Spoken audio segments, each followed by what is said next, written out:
O juiz aponta o dedo para ela. Ela está algemada, usando o uniforme laranja de presidiária, em pé no centro do tribunal. Os dois policiais ao lado têm os olhos arregalados de choque. O juiz declara em voz alta: culpada de tráfico de drogas, sentenciada a 20 anos de prisão. Ela mantém a expressão calma, serena, quase entediada. Não se debate, não grita inocência. Apenas olha fixamente para o juiz enquanto ele bate o martelo. Sentença confirmada. Os policiais devem levá-la imediatamente para a penitenciária federal. Um deles se aproxima para escoltá-la. Ela finalmente fala, a voz baixa, mas firme. Vocês têm certeza absoluta de quem acabaram de condenar? O policial hesita. Claro que temos, senhora. A identidade foi confirmada 3 vezes. Ela sorri de leve. Então sugiro que confirmem uma 4ª vez, antes que seja tarde demais. Ele franza a testa. O que isso significa? Ela não responde. Simplesmente começa a caminhar em direção à saída do tribunal, algemada, escoltada pelos 2 policiais confusos. Mas o que nenhum deles sabe ainda é que acabaram de cometer o erro mais catastrófico de suas carreiras. Porque a mulher que algemaram, humilharam publicamente, condenaram a 20 anos de prisão, não é uma traficante. É Margarete Santos, diretora nacional da Polícia Federal, a chefe de todos eles. Para entender como um erro tão absurdo, tão incompetente, tão impossível aconteceu, como confundiram a diretora da Polícia Federal com uma criminosa procurada. Principalmente o que vai acontecer quando descobrirem a verdade nas próximas horas. Precisamos voltar 48 horas antes daquele momento no tribunal. Deixe seu like agora, se você acredita que a incompetência tem consequências graves. Se você já viu erros absurdos de autoridades, se inscreva neste canal porque toda semana trago as histórias sobre os erros, as injustiças, as reviravoltas que ninguém espera. Agora vamos descobrir como algo tão impossível se tornou realidade. Margarete tinha 62 anos. Tinha dedicado 40 anos da vida à Polícia Federal. Começou como agente rasa, aos 22 anos recém-formada em Direito. Subiu gradualmente através de trabalho duro, inteligência, dedicação absoluta. Trabalhou em casos de corrupção, crimes organizados, tráfico internacional. Foi promovida a delegada aos 30 anos, a superintendente aos 45. Finalmente a diretora nacional há 3 anos. Era respeitada, temida por criminosos, admirada pelos agentes honestos. Tinha a reputação de ser incorruptível, implacável contra o crime, mas justa. Nunca abusava do poder. Nos últimos 6 meses tinha liderado uma operação massiva contra uma rede de tráfico internacional que operava em 12 estados. A líder da organização criminosa era Márcia Silva, conhecida como a Rainha do Pó. Tinha aos 48 anos, comandava a operação de dentro da prisão através de celulares contrabandeados. Tinha conexões poderosas, incluindo políticos, juízes, policiais corruptos. A Polícia Federal tentava pegá-la em flagrante, com provas irrefutáveis há anos, mas ela sempre escapava. Então Margarete autorizou uma operação ousada. Infiltração completa. Um agente disfarçado entraria na organização, ganharia confiança, coletaria as provas de dentro. Mas precisava ser alguém que Márcia nunca suspeitaria. Todos os agentes jovens estavam queimados. Márcia tinha dossiês sobre cada um. Então Margarete tomou a decisão mais controversa da carreira. Ela mesma se infiltraria. A equipe tentou dissuadir. Era perigoso demais. Ela era diretora nacional, não podia se arriscar assim. Mas Margarete insistiu. Era a única forma de pegar a Márcia definitivamente. Então planejaram meticulosamente. Margarete tiraria licença médica oficial por 3 meses alegando problemas de saúde. Publicamente desapareceria, secretamente assumiria uma identidade falsa. Helena Ferreira, ex-contadora, que tinha sido presa por lavagem de dinheiro. Cumpridos 5 anos, saído há 6 meses, estava agora procurando trabalho no mundo do crime. A história de fundo foi construída perfeitamente.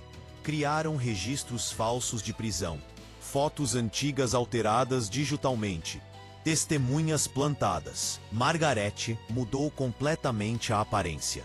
Tingiu o cabelo de preto, usou lentes de contato coloridas, mudou o estilo de roupa, até a forma de andar. Passou semanas treinando para ser outra pessoa. Apenas 5 pessoas sabiam da operação: o vice-diretor da Polícia Federal, 3 agentes de extrema confiança da equipe de operações secretas, mais ninguém. Nem o presidente sabia. O risco de vazamento era grande demais. 45 dias atrás, Margarete assumiu a identidade de Helena, começou a frequentar os lugares certos, fazer os contatos certos. Levou 3 semanas, mas eventualmente chamou a atenção da organização da Márcia. Fizeram a verificação de antecedentes. Tudo batia. A história era perfeita. Convidaram Helena para trabalhar como contadora da operação, lavar o dinheiro do tráfico. Margarete aceitou. Nos 20 dias seguintes, trabalhou de dentro.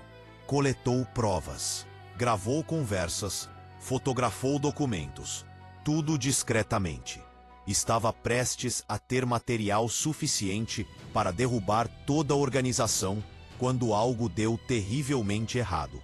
O que Margarete não sabia é que havia um traidor dentro da Polícia Federal. Um dos 5 que sabiam da operação estava na folha de pagamento da Márcia.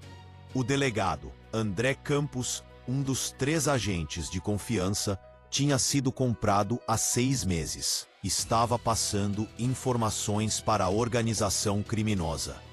Quando soube da operação de infiltração, inicialmente ficou apavorado. Se a Margarete tivesse sucesso, toda a rede, incluindo ele, seria pega.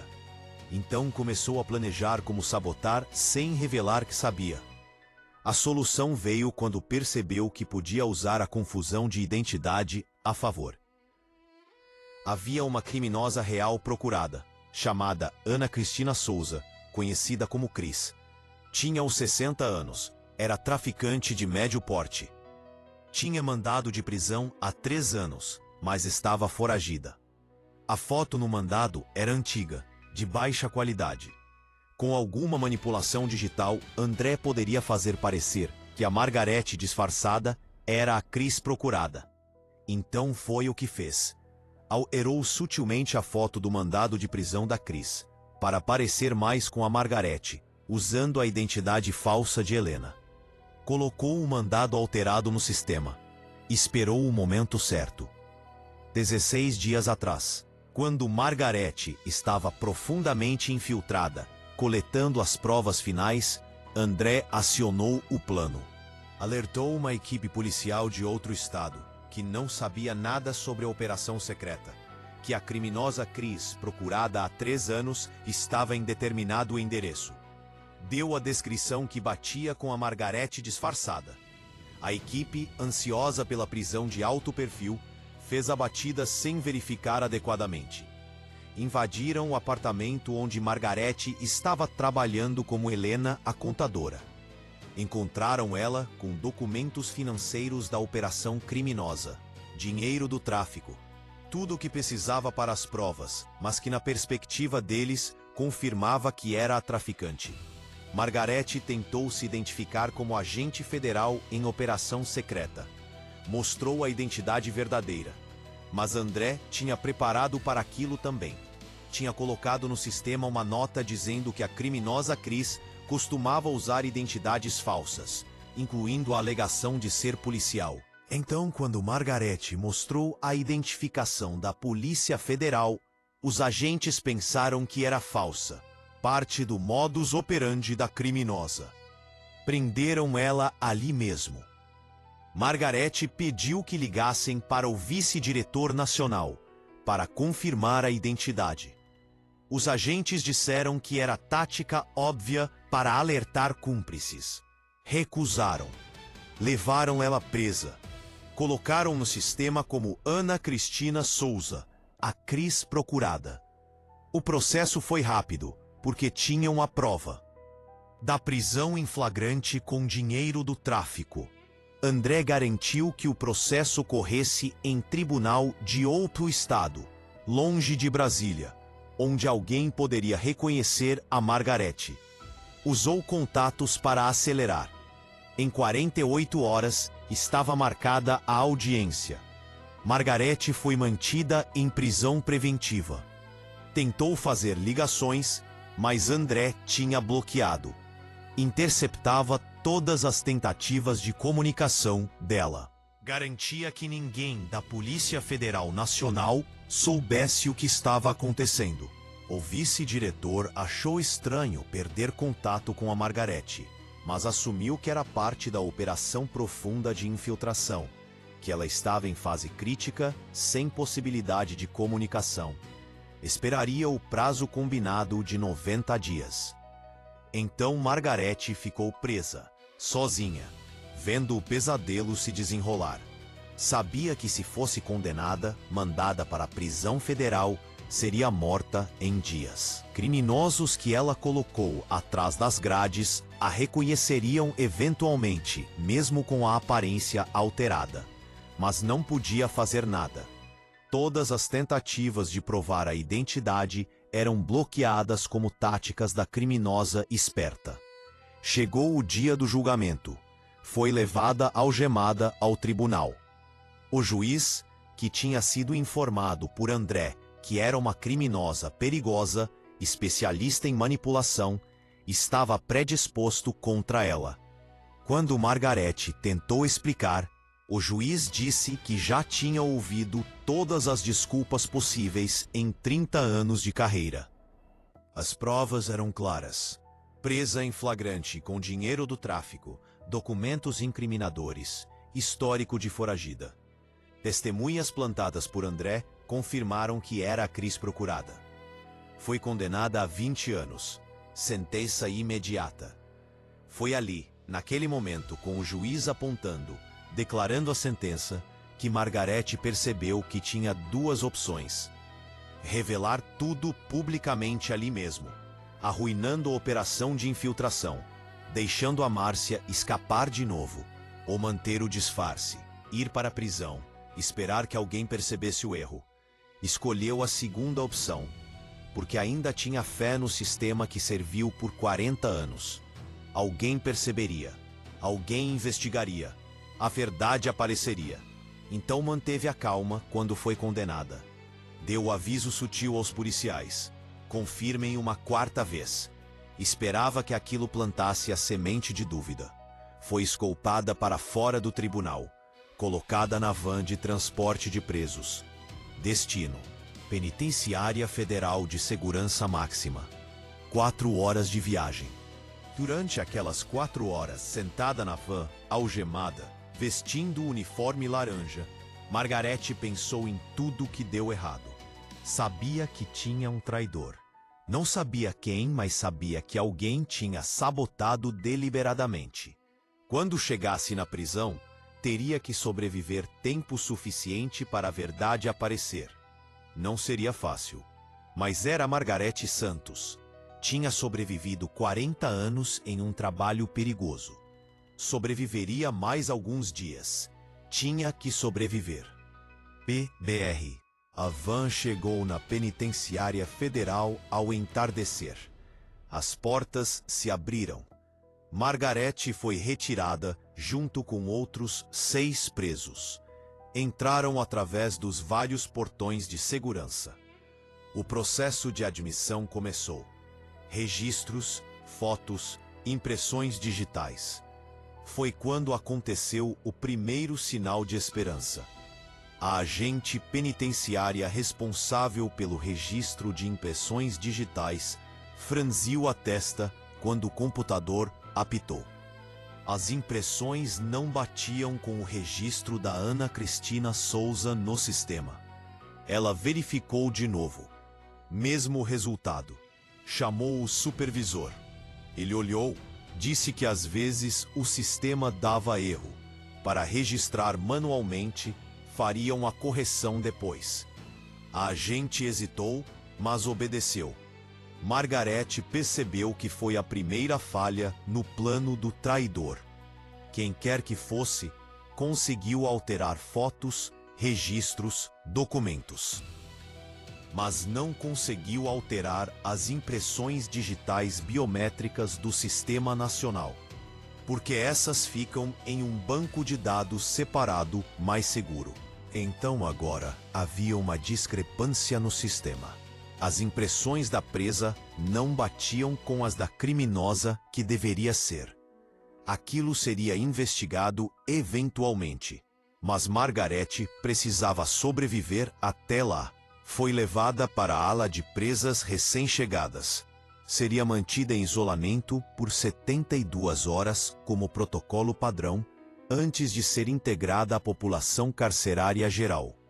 3 dias sozinha em uma cela pequena. Tempo para pensar. Tempo para planejar. Mas principalmente tempo para esperar que alguém, em algum lugar, notasse a discrepância das impressões digitais.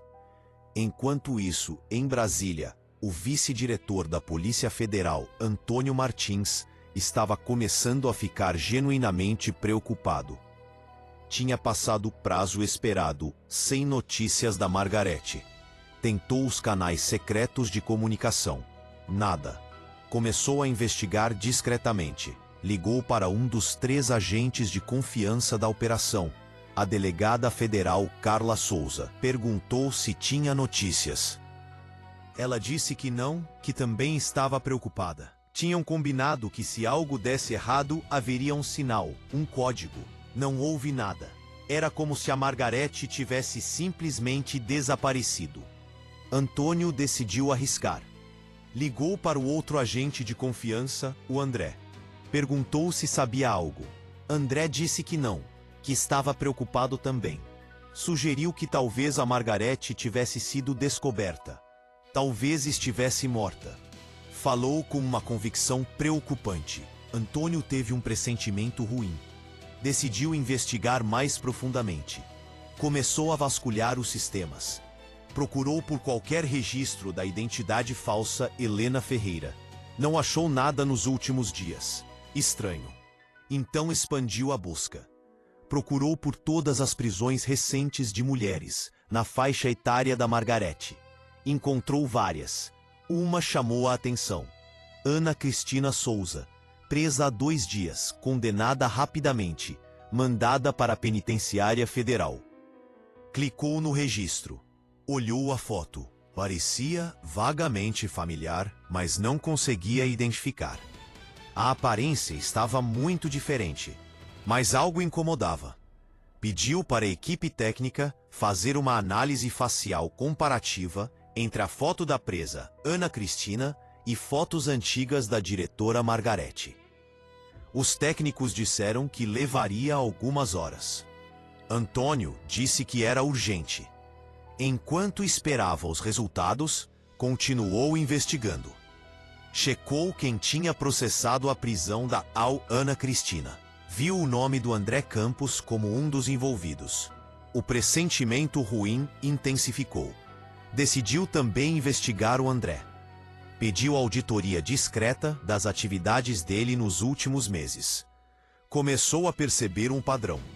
O André tinha feito várias ações que não faziam sentido completo. Pequenas inconsistências. Nada obviamente criminoso, mas suficiente para levantar perguntas. 3 horas depois, a análise facial voltou. Os técnicos disseram que havia uma correspondência de 87% entre a foto da presa e as fotos da diretora Margarete. Considerando alterações de aparência, tinturas de cabelo, era quase certeza. Antônio sentiu o sangue gelar. Não podia ser. Não podia ser tão absurdo. Mas era. Haviam prendido, processado condenado a diretora nacional da Polícia Federal. Alguém tinha orquestrado isso deliberadamente. Pegou o telefone, ligou diretamente para o diretor da Penitenciária Federal. Explicou a situação. O diretor ficou em choque. Disse que ia verificar imediatamente. 20 minutos depois ligou de volta. Confirmou que tinha uma presa registrada como Ana Cristina, mas cujas impressões digitais não batiam com o registro. A presa estava em isolamento. Ainda não tinha sido integrada à população geral. Antônio sentiu um alívio enorme. Disse para manter ela em isolamento. Estava indo para lá imediatamente. Estava levando uma equipe. Desligou. Chamou a delegada Carla. Explicou tudo. Ela ficou horrorizada. Pegaram um helicóptero da Polícia Federal. 4 horas de voo até a penitenciária. Durante o voo, Antônio pensou nas consequências. Alguém dentro da Polícia Federal tinha feito aquilo. Tinha que ser um dos 5 que sabiam da operação. Ele próprio, a Carla, o André ou os outros 2 agentes. Ele sabia que não foi ele. A Carla estava genuinamente chocada, então provavelmente não foi ela. Restavam 3. Provavelmente o André pelo envolvimento no caso. Mas precisava de provas. Chegaram na penitenciária à meia-noite. O diretor os esperava. Levou direto para a ala de isolamento. Margarete estava deitada na cama estreita da cela. Ouviu passos. Levantou. Viu Antônio através das grades. A expressão dela não mudou, mas os olhos brilharam com alívio. Antônio disse: "Diretora, 1000 desculpas. Vamos tirá-la daqui imediatamente." Margarete acenou. Disse calmamente: "Demorou, mas chegaram. Agora me tirem deste uniforme horrível." As portas da cela foram abertas. Margarete saiu. O diretor da penitenciária olhava em choque absoluto. Tinha acabado de descobrir que manteve a diretora nacional da Polícia Federal presa como criminosa comum por 3 dias. Estava apavorado com as consequências para a carreira. Margarete percebeu. Disse: "Não foi culpa sua, diretor. Foi de alguém que vai pagar muito caro. Agora preciso de roupas normais. Um telefone, acesso ao sistema. Vamos descobrir quem fez isso." 1 hora depois, Margarete estava no escritório do diretor da penitenciária, usando roupas normais que providenciaram, sentada em frente ao computador, acessando os sistemas da Polícia Federal com as credenciais de diretora nacional que felizmente não tinham sido revogadas. Começou a rastrear tudo o que aconteceu nas últimas 48 horas. Antônio e Carla estavam ao lado. Margarete falou enquanto trabalhava. Alguém sabia da operação, alguém no 5. Alterou registros, plantou informações falsas, orquestrou a prisão para me tirar do caminho. A pergunta é, quem? Carla disse: "Tem que ser o André.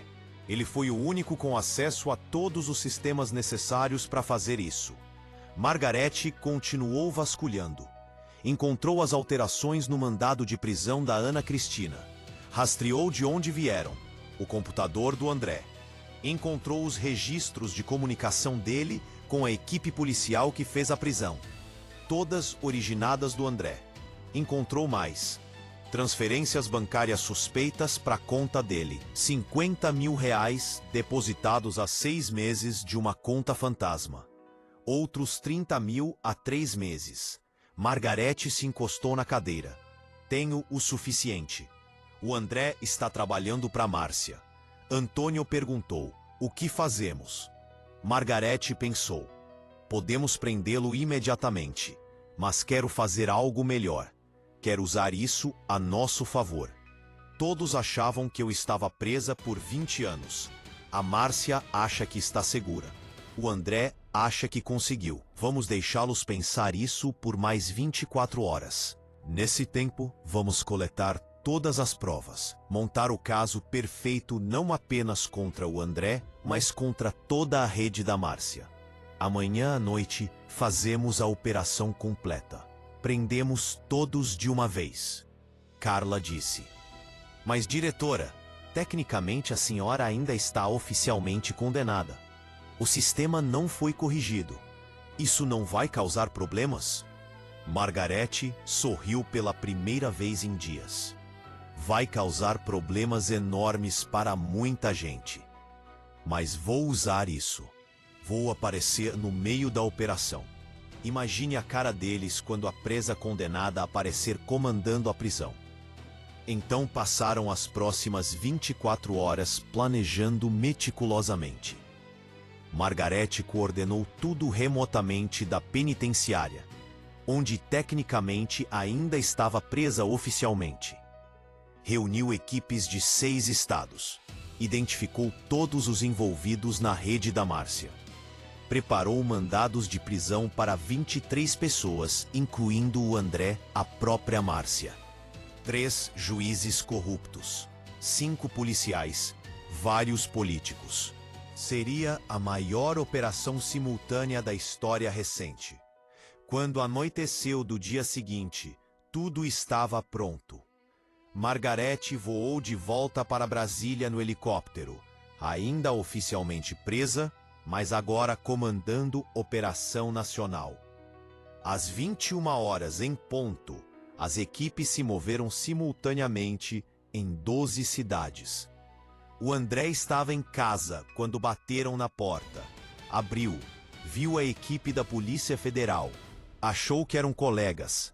Disse: "Posso ajudar?" A delegada Carla estava na frente. Disse: "Delegado André Campos está preso por traição, corrupção, tentativa de homicídio contra superior, obstrução de justiça." Virou ele, colocou as algemas. O André entrou em pânico. Começou a gritar que era um erro, que era delegado federal, não podiam fazer aquilo. Carla disse: "A diretora Margarete manda lembranças."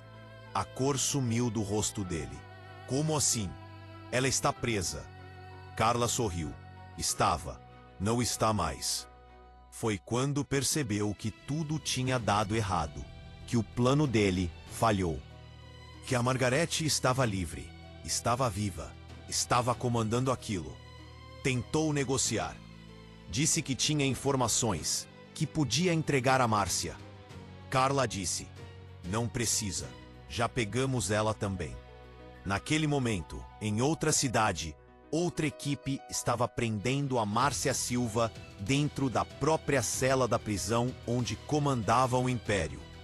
Ela também não acreditou quando disseram que era ordem da diretora Margarete. Gritou que a Margarete estava presa, condenada. A equipe mostrou o mandado assinado 2 horas antes pela própria Margarete, com o selo oficial da Polícia Federal.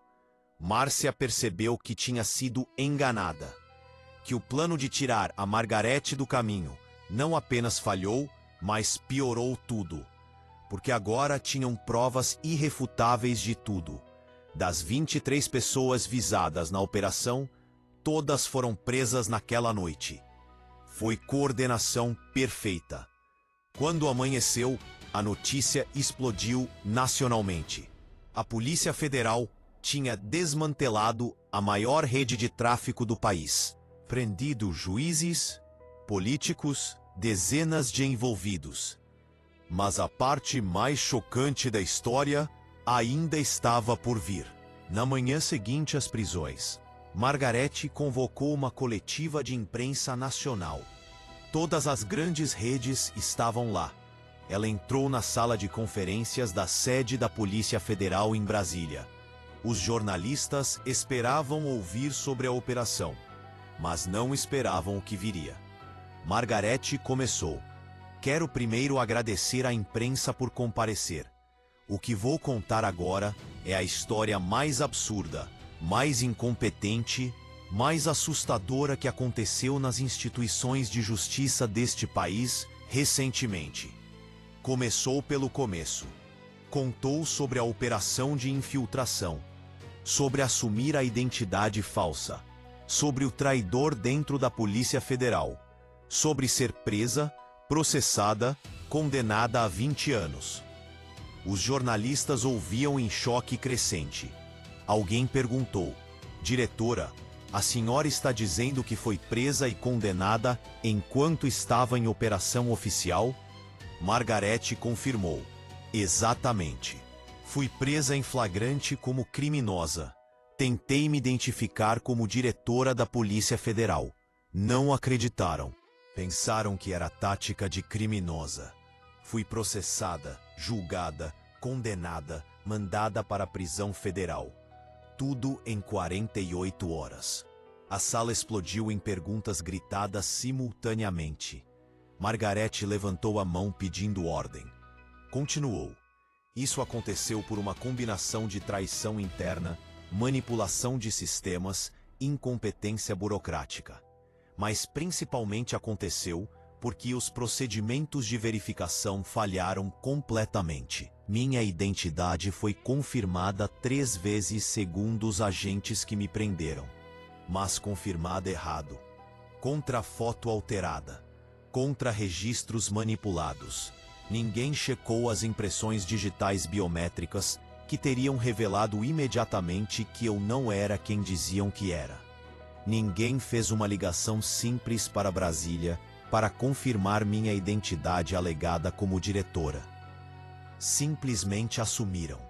Um jornalista perguntou quais serão as consequências para os envolvidos. Margarete respondeu: o delegado André Campos está preso. Responderá por traição, corrupção, múltiplas acusações. Os agentes que me prenderam, processaram, julgaram, não serão criminalmente acusados, porque não sabiam, foram enganados. Mas haverá revisão completa dos procedimentos.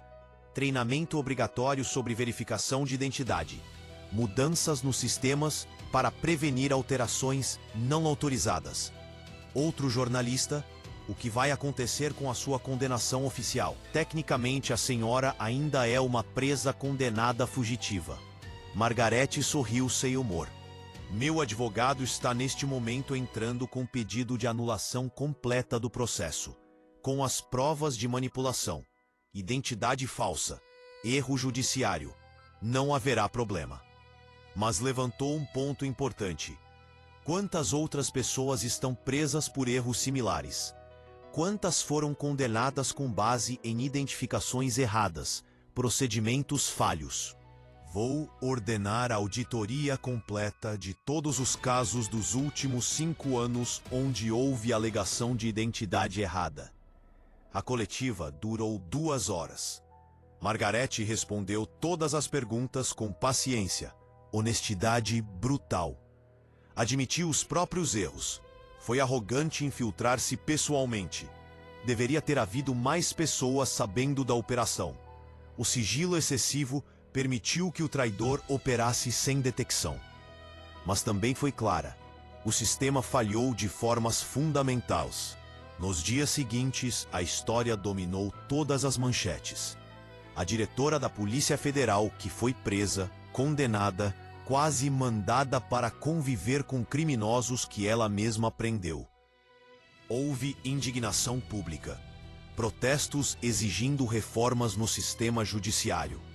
O presidente convocou Margarete. Ofereceu apoio completo para as reformas que propusesse. Ela apresentou uma lista: centralização de banco de dados biométricos, verificação obrigatória de impressões digitais em todas as prisões, sistema de alerta automático quando agentes federais são presos, treinamento aprimorado para juízes sobre verificação de identidade, revisão de todos os casos de identidade contestada dos últimos 5 anos. O presidente aprovou tudo. As reformas começaram. O André, durante os interrogatórios, confessou tudo. Confirmou que foi comprado pela organização da Márcia há 8 meses. Inicialmente apenas passava informações pequenas. Mas quando soube da operação de infiltração da Margarete, entrou em pânico. A Márcia exigiu que fizesse algo. Então criou o plano de fazer parecer que a Margarete era a criminosa procurada. Achou que funcionaria perfeitamente. A Margarete seria presa. Ficaria presa tempo suficiente para ser morta na prisão. Problema resolvido. Não esperava que as impressões digitais não batessem. Não esperava que o vice-diretor investigasse tão rapidamente. Margarete assistiu à confissão dele através do vidro espelhado. Sentiu não raiva, mas pena. O André tinha jogado fora uma carreira de 20 anos. Ia passar décadas na prisão. Por quê? Por dinheiro? Por 80 mil reais? Não valia a pena. Mas era a escolha dele. Viveria com as consequências. 3 meses após o incidente, Margarete continuava como diretora nacional. Havia pressão de alguns setores para ela renunciar, argumentando que a operação de infiltração foi irresponsável. Mas havia apoio muito maior. Os agentes da Polícia Federal a viam como heroína. Tinha arriscado tudo, literalmente, para pegar criminosos. Tinha sobrevivido não apenas à infiltração, mas à prisão injusta. Era lenda. As reformas que propôs estavam sendo implementadas. O novo sistema de verificação biométrica obrigatória foi instalado em todas as delegacias, tribunais, presídios do país. Custou milhões, mas valia cada centavo. A auditoria dos casos antigos revelou 13 pessoas que estavam presas por erros de identificação similares ao dela. 13 inocentes que foram confundidos com criminosos procurados. Todos foram libertados. Receberiam compensações. Se não fosse pelo erro com a Margarete, aquelas 13 pessoas continuariam presas indefinidamente. Então, de forma torta, algo bom veio do absurdo. O André foi julgado, condenado a 32 anos. A Márcia, junto com as provas coletadas durante os 20 dias que Margarete trabalhou infiltrada, foi condenada a 60 anos adicionais. Nunca sairia da prisão. Os 3 juízes corruptos foram cassados. Perderem tudo, presos. Os políticos envolvidos enfrentavam processos. A rede inteira foi desmantelada. Margarete ocasionalmente pensava naqueles 3 dias na cela de isolamento da penitenciária. Foram os 3 dias mais estranhos de 40 anos de carreira. Estar do outro lado. Ver como era ser tratada como criminosa. A despersonalização. A humilhação do uniforme laranja. Das algemas. Da escolta. Deu a ela uma perspectiva que nenhum policial deveria ter, mas que paradoxalmente todos deveriam ter. Entendeu visceralmente como é ser presumido culpado. Ter a identidade questionada, não ser acreditada. Aquilo mudou como via o sistema. Tornou-se ainda mais vigilante sobre direitos dos presos. Implementou programas de treinamento, onde agentes passavam um dia experimentando o processamento de prisão, para entenderem o que infligem em outros. Foi controverso, mas efetivo. A empatia aumentou. O tratamento melhorou. Quanto ao juiz que a condenou, ele ficou devastado quando descobriu. Ofereceu renunciar. Margarete disse que não era necessário. Ele foi enganado por registros falsos, testemunhas falsas. Mas recomendou que no futuro sempre verificasse biograficamente antes de sentenciar, especialmente em casos rápidos. O juiz prometeu. Nunca mais cometeria erro similar.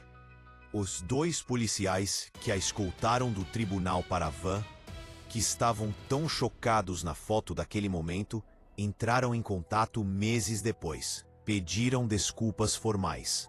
Disseram que não imaginavam, que confiaram no sistema. Margarete disse que entendia. Disse que eram bons policiais que seguiram ordens baseadas em informações que receberam. Não havia culpa pessoal, mas que aprendessem. Sempre questionem, sempre verifiquem, nunca assumam. Os procedimentos são guias, não dogmas. Se algo parece errado, provavelmente está errado. Investiguem antes de agir irreversivelmente. 1 ano após o incidente, Margarete deu uma palestra em uma conferência internacional de aplicação da lei. Contou a história completa. A plateia de chefes de polícia, diretores de agências de inteligência, juízes de vários países ouviu fascinada e horrorizada. No final, durante as perguntas, alguém perguntou: diretora, se pudesse voltar atrás, faria diferente? Margarete pensou. Respondeu: a operação de infiltração. Sim, faria. Foi arriscada, mas resultou em desmantelar a maior rede de tráfico do país. Mas faria com mais pessoas sabendo, com mais camadas de segurança. Quanto a ser presa e condenada erroneamente, obviamente preferiria que não tivesse acontecido. Mas aconteceu. Resultou em reformas que salvaram 13 inocentes e prevenirão futuros erros. Então, de forma estranha, não me arrependo. Foi a experiência mais assustadora da carreira, mas também a mais educativa. Voltou para o Brasil fortalecida. A história dela se tornou caso de estudo em academias de polícia, escolas de direito, treinamentos judiciais ao redor do mundo. O que não fazer? Como procedimentos falham? Por que verificação é crucial?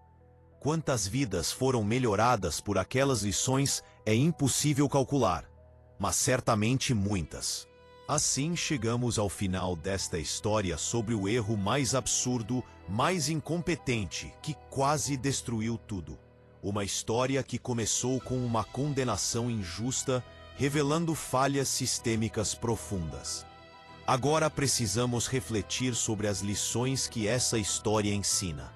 Lições sobre verificação, sobre não assumir, sobre como sistemas falham, sobre transformar erros em melhorias.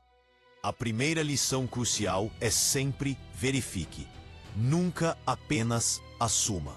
Os agentes que prenderam a Margarete assumiram que a identificação estava correta porque confiaram no sistema. Mas sistemas são operados por humanos. Humanos erram, humanos mentem.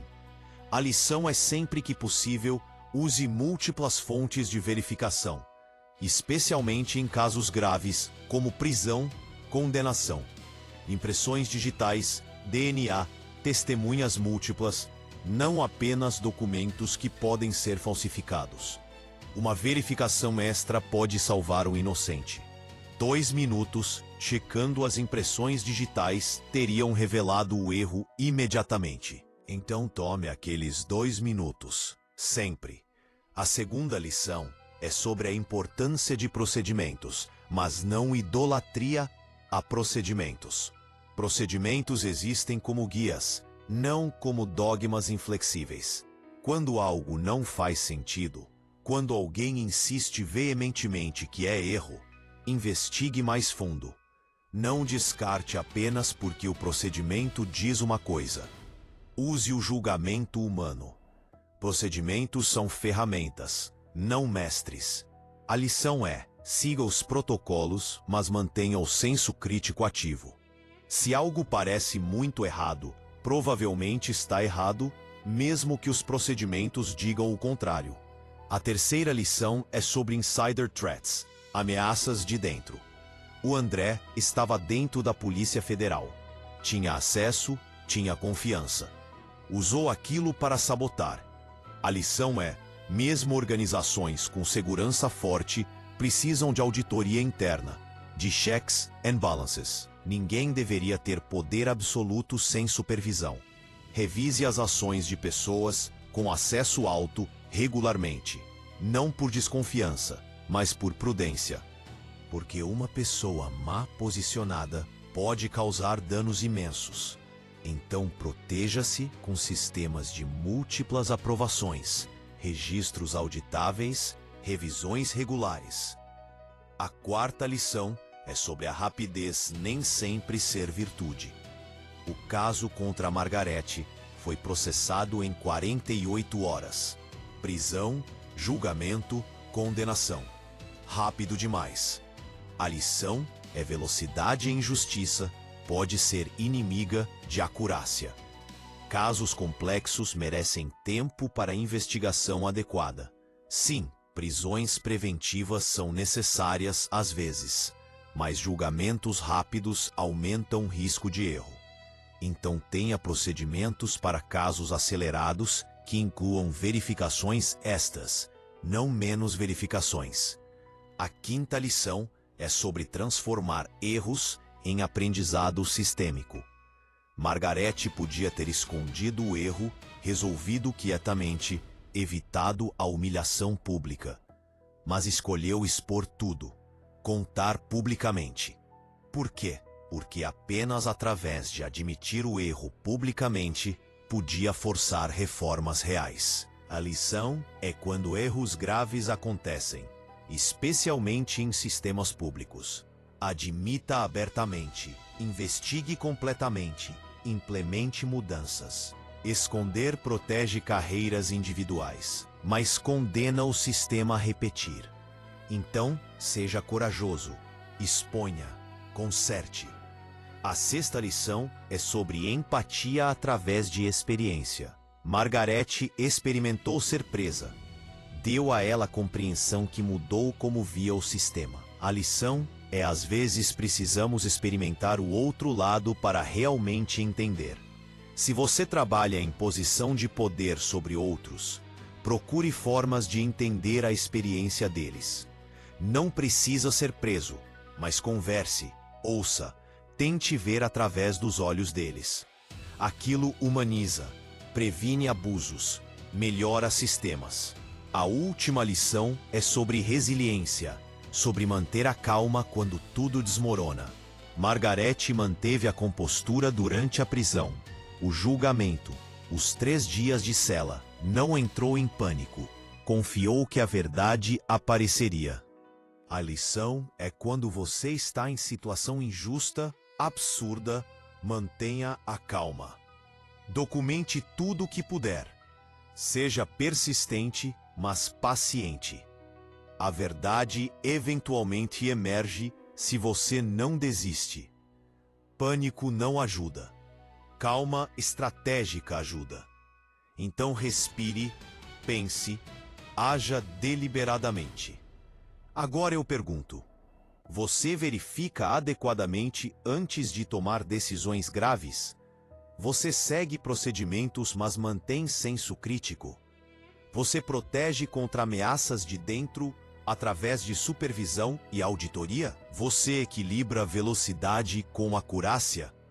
Você admite erros abertamente para consertar sistemas? Você busca entender experiências de pessoas em posições diferentes da sua? Você mantém calma em situações absurdas? Porque essas escolhas determinam se você contribui para sistemas justos ou sistemas falhos. Se esta história te impactou, se você entendeu como erros absurdos acontecem e como prevenir, deixe seu like agora. Compartilhe especialmente com pessoas em posições de autoridade, juízes, policiais, gestores que precisam entender essas lições. Se inscreva neste canal para mais histórias sobre erros, injustiças, reformas. Comente: você já foi vítima de erro burocrático? Como resolveu? Porque quando compartilhamos experiências, criamos consciência coletiva sobre problemas sistêmicos. Lembre-se sempre: verifique antes de agir. Use julgamento crítico, não apenas procedimentos. Proteja contra ameaças internas. Equilibre velocidade com acurácia. Admita e conserte erros publicamente. Busque entender outras perspectivas. Mantenha calma estratégica. Estas são as escolhas que criam sistemas justos, que previnem erros absurdos, que protegem inocentes. Até a próxima história.